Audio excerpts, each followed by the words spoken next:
And the monkey presses the button. Hi everybody, welcome to the first talk at MidCamp. They put me first so everything looks better later, just so you know. Actually, is this the right slide? Yeah, there you go. There's the title slide I was looking for. Welcome to Get Off Your SASS and Use Native CSS. I'm Mark Casias. I'm a front-end developer at Interpersonal Frequency. Been there for exactly a week, no, 2 weeks. This is my second week there, so they're about to learn stuff. I'm also part of the community health team. I'm on the conflict resolution team, and if you want to volunteer to the community health team or the community working group, there's a community health team that could use some people if you want to help organize things like this and have a good time. I also am the main maintainer of the Smart Trim module. If you've ever done that, I'm Marky on Drupal.org and in Drupal Slack. And I'm in a band called the Randomatics. We're playing next Saturday in Cedar Crest, New Mexico, if y'all are in the area. I do want to start this with this is my opinion, all right? You can do whatever the heck you want. If you want to keep using SASS, if you don't want to use this stuff, cool. I'm just here to let you know that you don't need it. I was told, I gave this talk in Florida, and I was told I need to be more aggressive with this is how it should be, and that's just not my nature, man. You can just do whatever you want. So there's that. Why am I here? Like, what does SASS do? SASS basically takes a bunch of files and pulls them into one single file into your CSS. So I like that he came to check that I pressed the button, and I did. It pulls all the different SASS and all the different things and processes it into one single CSS file for Drupal. And I got to say that Drupal does that itself. So you don't really need it. If you have a libraries file, let's see if it's... oh wait, let me rephrase that. I'll talk about the libraries file in a second. With components, the new single directory components, in your component directory, you get the CSS, whatever CSS you put in there already will just be pulled into the component itself. And it'll be tightly coupled to that component if you do it right, and I'll show you the difference there in a bit. But so it'll take that CSS and only use it where you need it, so you don't have this big honking SASS file or big honking CSS file that has everything, the kitchen sink. You just get the stuff when you need it. When that player component is being used, that's the only time that CSS is referenced and pulled into there. And it's all minified, or well, it can be minified or isn't minified, but it's all put into one big honking CSS file. But that changes from page to page, which only delivers what you need, not everything that you have. And here's what I'm talking about, the library file. The main theme library is just a couple CSS files, the variables. Like in this one, this is for the AliTalks website. It has one JavaScript file, which I need to take out because it's a cache invalidator, and I realized that we moved the site from Gatsby, and it was hard caching the pages in Gatsby. So I had to cache and validate everything, and I haven't taken that. I actually looked at it this morning, and went, that should be fine. Anyway, so I have these small CSS files that are in there, and they're all combined into one single file. I also think it's very funny that I have a print CSS file because that file is blank. So it takes all this, and actually with the different components, it creates this website all into one little thing where it has all the variables, it has all CSS that's done without having to process a single thing. I don't have to write any JavaScript to do CSS, and actually that's my main problem with all these preprocessors is you have to write a bunch of JavaScript to write CSS as opposed to just writing CSS, because all that JavaScript stuff that you do becomes CSS that the browser wants. And this, my thought is there's no need for it. You can just write straight CSS, specifically in Drupal. Now, another thing that I got to say is a lot of people say, well, what about if you're writing for React? Well, that's not what this talk is about. It's about Drupal. This is a Drupal camp. All right? You want to write React? Yes, you're probably going to need SASS, but you're going to be writing JavaScript for that anyway. Another thing that the libraries file can do that's really, really cool is you can actually extend other libraries. We had this thing called, we were using a thing in the Alley Talks thing called the calendar view, which gives us a calendar so we don't have to keep publishing to a Google or embedding a Google calendar to show what we're doing when we're doing stuff. But it's very opinionated about its colors. So it has this weird orange out of the box, which I actually like the color orange, but that didn't go with the styling. So we could actually create a library, and actually if I go back here, you'll notice that down here on the bottom of the library, I have a little calendar library that's only pulled in for when the calendar is being needed, because when we extend it, that pulls in that library only when the calendar view module is being used anyway. And then I have my changes, the color changes and the padding changes and whatnot different there. And actually I should probably show that, huh? That'd be easier. I don't know if you've ever been to a talk of mine, but I tend to ramble and hop out of things, so maybe. There we go.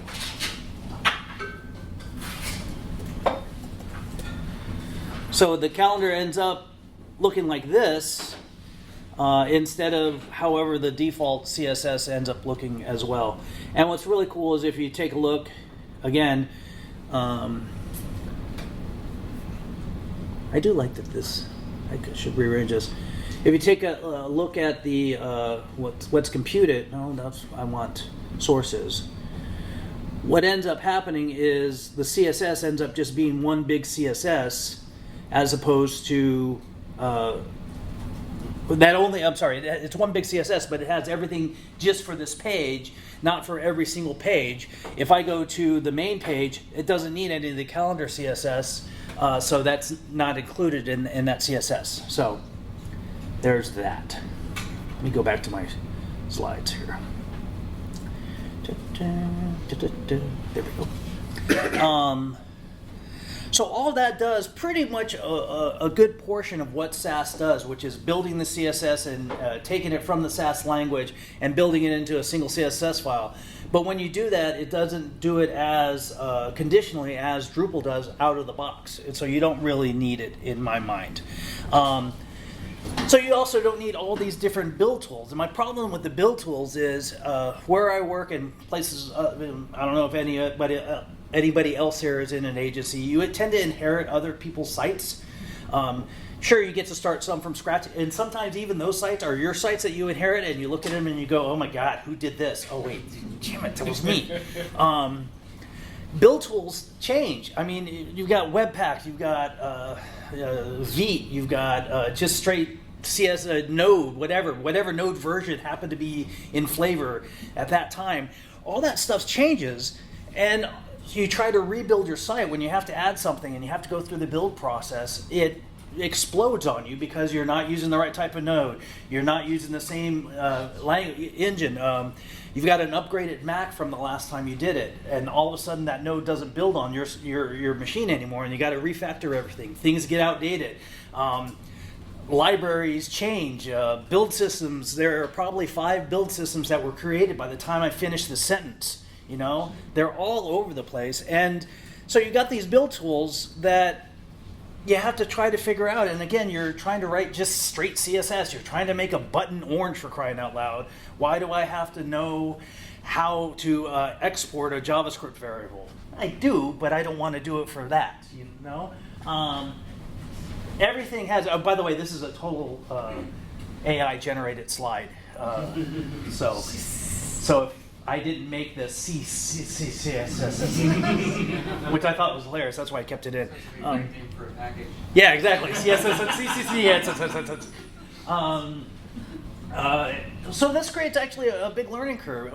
And then also things get so opinionated in these build libraries that you don't know what you're doing. That you don't know what the person was thinking when they built it, and then all of a sudden you can't get it to update. I've actually inherited a site recently that's using a different person's big, huge design system, which is great for them, but I don't know it, and I'm not exactly sure what they're doing, and it's making it, again, I'm just trying to make a couple of quick modifications, and I have to go through all these different processes, as opposed to just having just HTML, CSS, and then JavaScript if needed.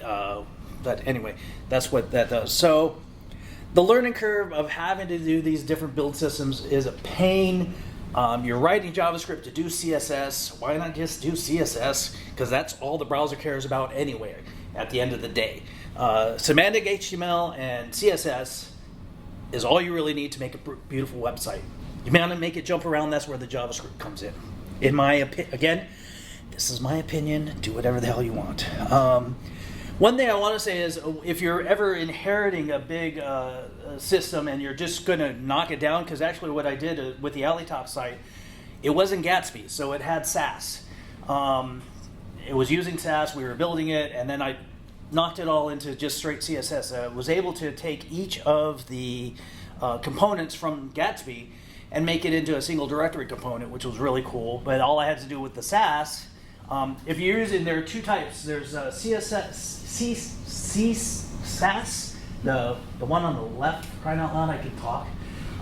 Or no, CSS, I totally misspelled that there. I guess I did do the CSS.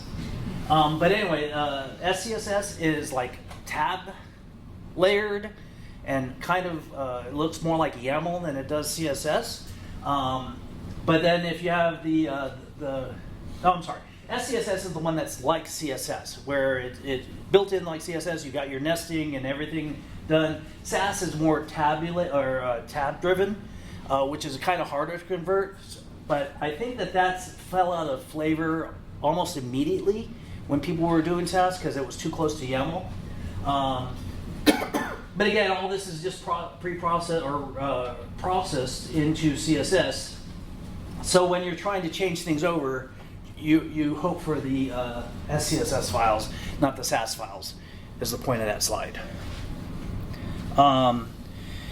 Some of the SASS features, I mean, everybody says, well, you're going to lose some of the features that you want. And this is the meat of this talk, is that, there are a lot of SASS features out there that we don't need because native CSS actually covers that for you. You have variables. One of the big things about there is you have got your $ variables. Well, those are available in CSS, and they're very, very well. So if your $ variable name is equal, var, which is a function, dash, whatever your variable name is. You can set colors, you can set padding, you can set all this great stuff already in there, and you'll see that you just put it in the root of your CSS what you want the different colors to be, and then all you have to do is use that variable itself all over your CSS itself, and that's loaded up at the beginning of the site as opposed to wherever you put it. That way you can have consistency on your colors and whatnot. The only caveat with that is, and so here, this is the New Mexico Hockey website. The variables at the very top, that's the base, so it kind of loads it in that order, where you have your base being loaded. So variables, main elements, kind of like your reset CSS, that needs to go up there in the base. Then you have a couple components that aren't in single directory components, but I want that the CSS to be available. And then you have your main layout, and that's basically your widths and all that stuff. That's all pulled in that order, so you get your cascading. You have your variables assigned to you and whatnot. But one thing that, and this ends up what the New Mexico Hockey website looks like when I finally get it finished, which I don't know when I'm going to do that, to be honest with you. It looks really cool. But there are some evils to variables, mainly that you can't use them in the app media, so you can't set your breakpoints with them. You can't set your color schemes and stuff like that. And that's kind of a pain in the rear. But what's really great is, in this instance, this is a VS Code, and you notice that it auto-completed the color scheme for me, where I was, I had a base background and the color of white, and that's the main theme. But if they prefer the light, light schema, it actually auto-suggested that I flip those, so that the background's white and the color's dark. And I tapped into that, and that's actually what we ended up wanting to do anyway. But so autocomplete will work. All you gotta do is remember what your at media calls are, and then what your breakpoints are. It does it with breakpoints too. It actually analyzes VS Code or Copilot, actually analyzes the code and sees what my previous breakpoints were. And then if I do at media max width, it auto-completed all that for me. So you can get around that. It's not as fancy as that. I had an argument with somebody. He was like, why would I want to write that over and over again? I'm like, well, you're writing the variable over and over again, or you're writing that function over and over again. Why do you complain about that? And I'll get into that later, actually. Operators. These are, where are my notes? I could use my notes. Sorry.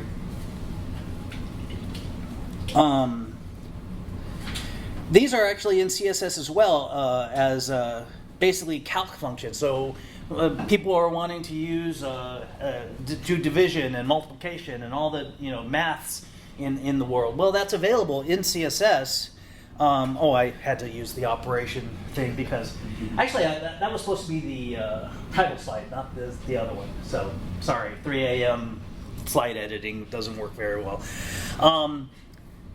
But you can actually use the calc function to do your basic math operations, and you can actually mix pixels and rams and ems and all the different things, and it's also possible to nest them as well. Browser support is pretty much solid because IE's dead, and that was the only one that wasn't with that.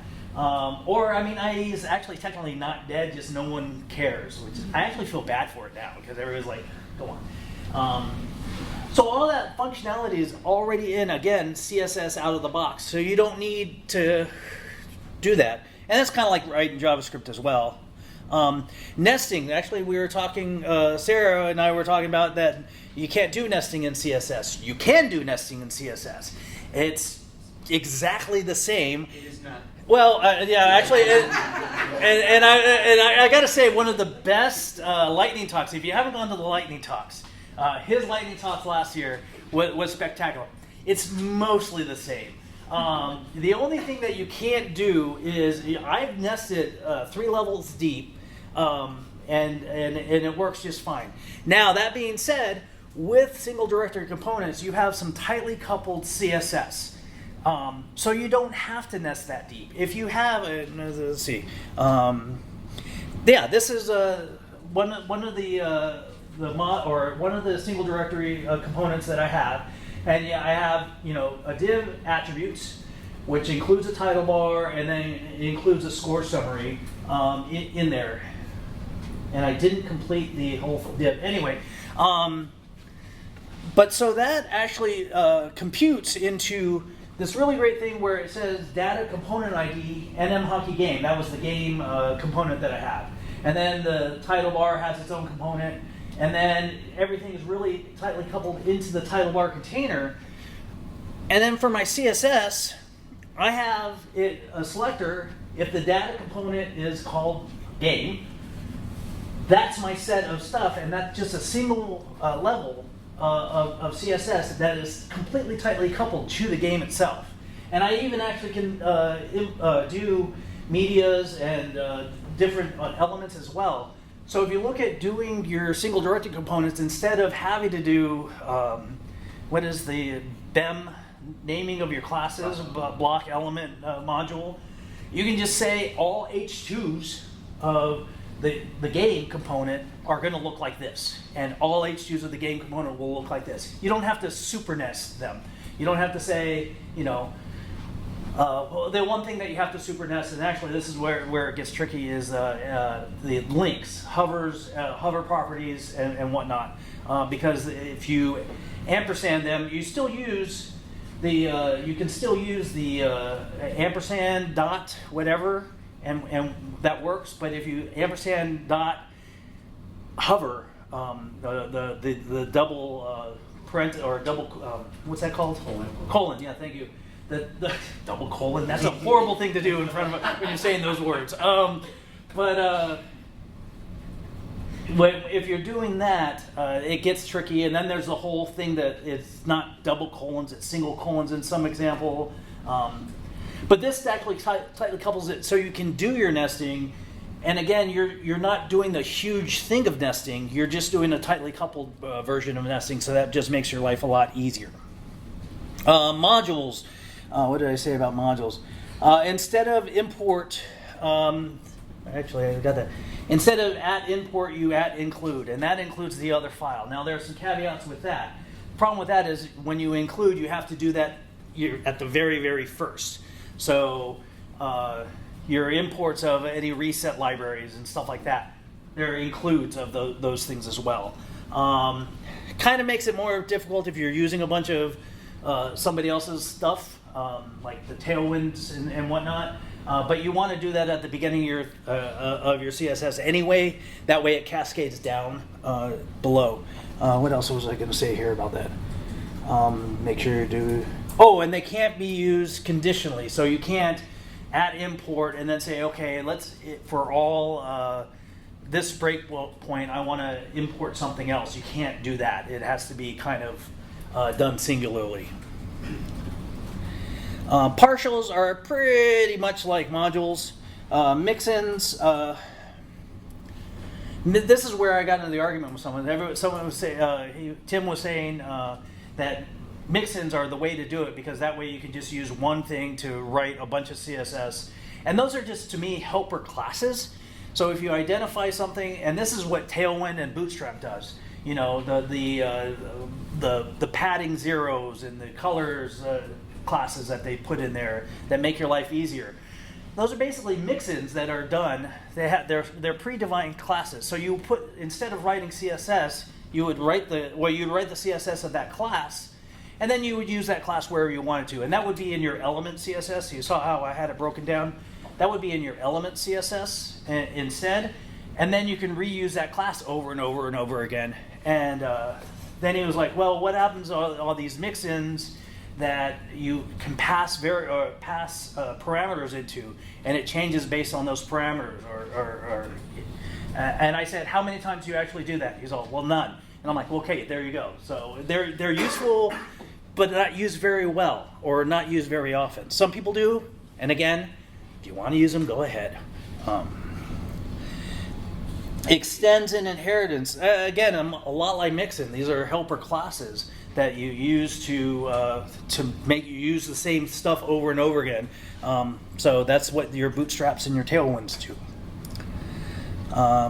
Pre-processing. Beauty of this is you don't really need pre-processing because you're just writing CSS. So you're not going to need to write a bunch of processing things unless you want to get around some certain things. That's why I bring up PostCSS. It's this is another AI generated thing. It uses different plugins. This allows you to actually, if you're using PostCSS, this allows you to do media variables and all the different things that you want to do. And it's just, I was thinking that it really, I really wanted to get into this, but this is, again, you're using a JavaScript library to write CSS and rewrite CSS. It's used very heavily in the Olive Arrow theme. It's used very heavily in all the Drupal core themes, and they got a really, really good library on how to use it. Basically, if you ever looked into the Drupal, let me go over here, and then let's get the code over here. If you ever notice in the themes section over here, the Olive Arrow theme, everything has a CSS and a base CSS. And all the changes that you ever make in the Drupal theme are done in the, you can't really see that, can you? Sorry, I don't know. Actually, I got stuck in this theme and I have no idea how to get out of it. So, but there's a thing called base.pcss.css, and that's where you make all your updates if you want to commit something to Drupal core. And then there's a JavaScript function that builds it and then rewrites the base CSS. So if you ever make a change in the base CSS itself in core, they're going to complain to you, or it's not going to get into core because you have to do it using the functionality. And there's this JavaScript file that they actually use. Where is it? So here's the package.json, which does the yarn build CSS, which then has this functionality into this postcss.build.css, which then does all of this great stuff, which basically just runs PostCSS on it and then writes it into whatever the file. This does not build it into one single CSS file. It builds it into a bunch of section CSS files because, again, Drupal will pull that all into one CSS file. And if it sounds complicated, this is the whole point of me not wanting to do it, because it is. You know, just writing CSS takes care of all that stuff directly out of the box. It's time to, I got plenty of time for questions, because that's about it. I mean, basically the whole point of this is just to show you some of the functionality that you can use without having to get into the deep end with JavaScript and CSS. But again, do what you want, man. I'm not here to tell you what to do. It's you know, at the end of the day, you're just trying to write CSS and be done with it, and that's all that the browser cares about. So thank you. Do you have any questions? Yes. As far as the ampersand goes, are you able to like split up the string of the class? Like if you're doing like a bem for the parent class, and you like underscore like a child? No. Okay. That's one of the things that you can't do. But also, again, if you're writing tightly coupled CSS, you kind of don't need that. If you're using BEM, that's fine. But no. Okay. Yes. A couple things that I do want to call out regarding using the ampersand in native CSS is that, for one thing, the ampersand is under the hood of the browser engine, it is doing the same function as the is pseudo class. And because of how the is pseudo class works, if you give it a list of items that don't have the same specificity, it applies the highest specificity to all those items. So if you nest an item, and one item is a class, and another is an element, you have now given your element the same specificity as the class, which makes it harder to override later. So that's a big foot gun. And the other part of that is that SASS is changing their language so that their nesting will now match CSS's nesting, meaning that SASS, when you use the ampersand, eventually it will also not do string concatenation, which is what it's been doing, but it will be doing wrapping it in the is selector and therefore changing the specificity of the descendant selectors. So in other words, your CSS may become more fragile if you continue to use SASS, especially with nesting. So you want to unnest because of the ampersand selector, and that part about the using a double colon for your pseudo elements, that's because in CSS, it will break. If you nest and you have a pseudo element, you can't put anything after it in the according to the CSS specification. SASS was doing us a solid in fixing it, but they're also going to have to unfix it eventually. So avoid, the point is, like, avoid the ampersand selector. It's going to cause, and generally only nest if the items you are nesting have the same specificity. Otherwise, when they get rolled up, they will have different specificities in your code. See, and I thought actually what the ampersand did in SASS was it just renamed the class, or it just pulled that thing. So it's string interpolation. Yeah, is how it worked. Which is why, like, we could make our own like class names and stuff, because it was just string interpolation. Yeah. But CSS doesn't do that at all. Which is why.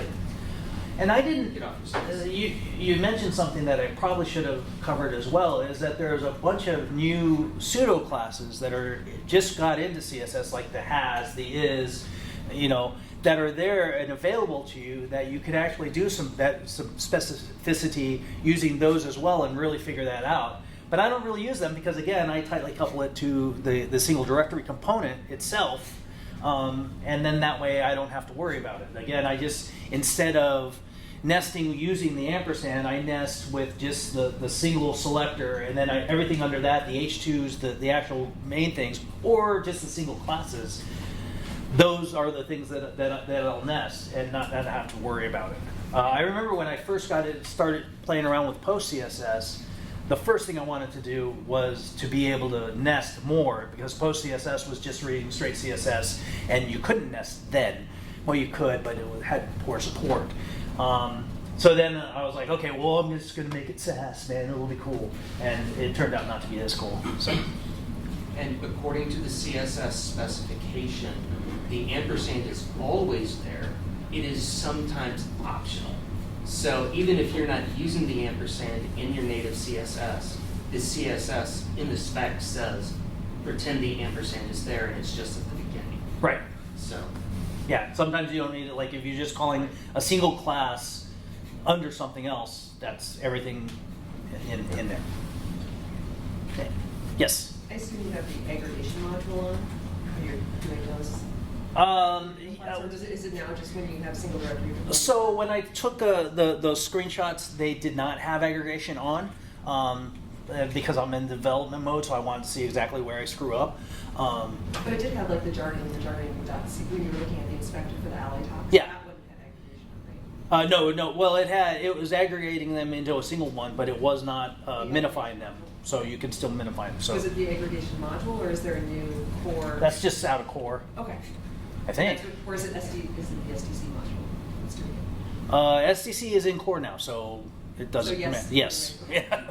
So that's also really cool. Is starting in 10.3 is just part of Drupal, so you can just start using it as opposed to having to install something else. Yep, and then hierarchy, I assume it loads the libraries first, like the core libraries, then the individual modules are loaded after. Yeah, it does core libraries and then theme your theme, and any reference CSS from, say you're using a sub module, you're using Olivero as your sub as your parent module, loads those, and then yours comes in afterwards. And then like I did with the override, that library override for calendar view, it loads calendar views CSS and then yours, so that actually overrides it as well.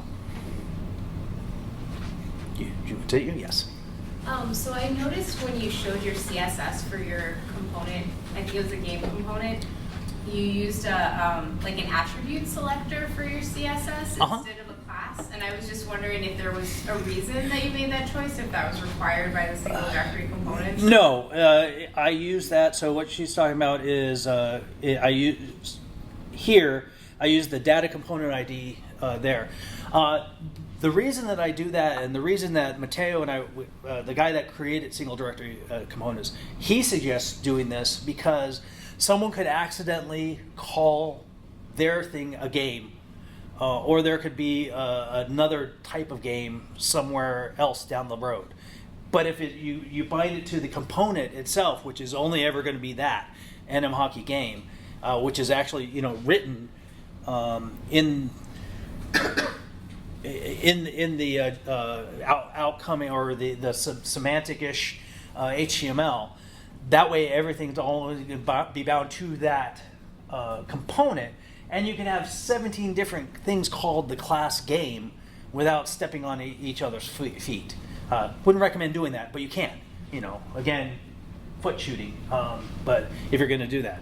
So, and it's kind of a cool selector to use, not necessarily a class, but actual data from the component itself, which is why I do that.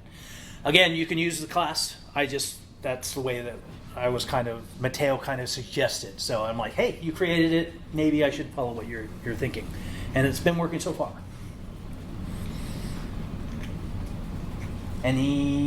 Yes? So I'm moving from a situation where we were leaning heavily on SASS and Webpack to prepackage everything for my new project that I'm working on doesn't use any of that, doesn't use SASS at all.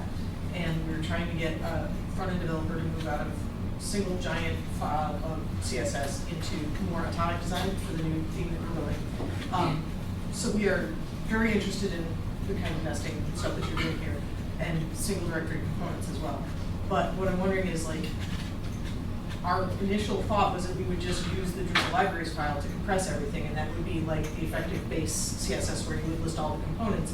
Is there an intermediate step that anyone has used prior to that that would be lend to the efficiency or the organization of single directory components, or is there a post compilation step that anyone is using? So I just actually inherited another site that it was built by one person, another person got it, and then we got it. They built it, and they built their build system in Webpack. They did not share how they did it with the second person, so the second person just edited the CSS directly. Yeah. So all the SASS was already there, but the SASS does not match the actual the CSS. If we actually backported it, read it, it would break everything. So when I got it, it was suggested that I modify the dist CSS. I'm like, no, I'm just going to add another CSS file and then add it into the libraries file and have it loaded up. So you can, you can load the big, let's see, where's my, nope, that's not it. Hold on.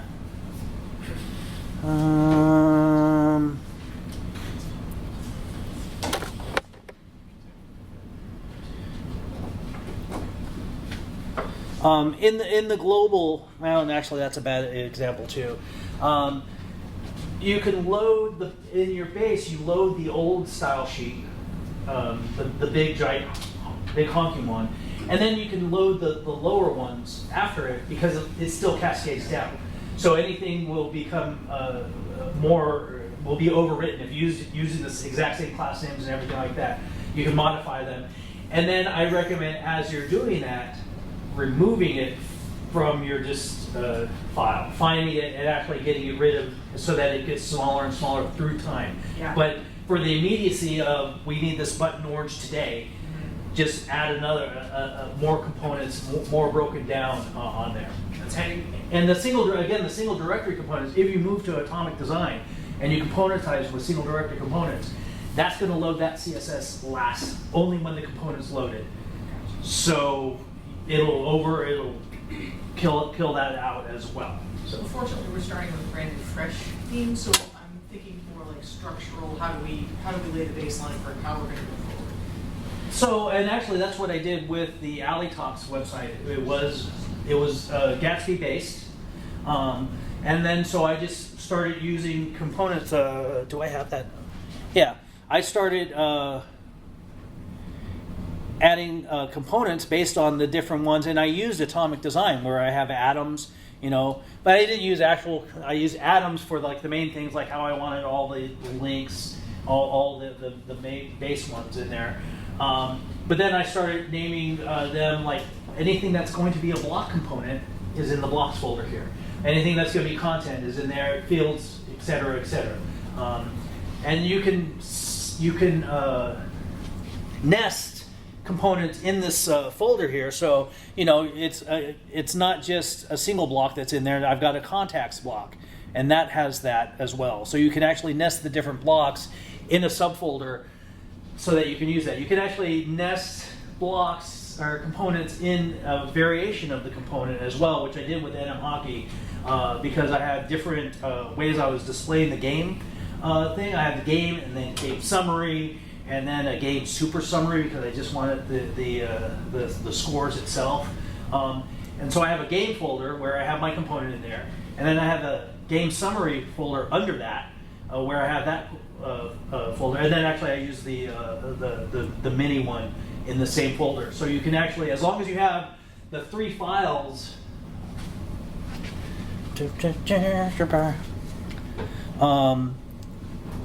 the three files of the you know, the get out of the way.